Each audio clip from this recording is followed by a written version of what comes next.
કોંગ્રેસ પક્ષ અને તેના નેતાઓને હિન્દુ ધર્મ અને હિન્દુ દેવી દેવતાઓમાં કોઈ શ્રદ્ધા નથી. ભૂતપૂર્વ કોંગ્રેસ અધ્યક્ષ સોનિયા ગાંધી અને તેમના પુત્ર રાહુલ ગાંધીના સમયમાં તેની ટોચ પર છે.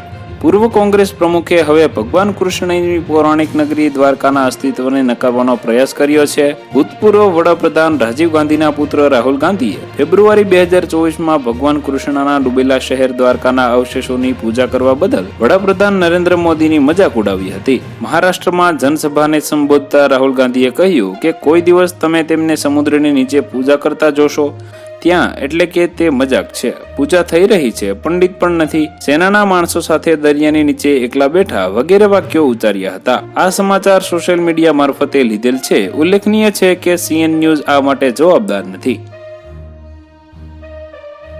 તો વધુ માહિતી મેળવવા માટે ચેનલ સાથે જોડાયેલા રહો. વિડીયો પસંદ આવે તો લાઈક કરી દેજો. ચેનલમાં નવા છો તો સબસ્ક્રાઇબ કરી દેજો.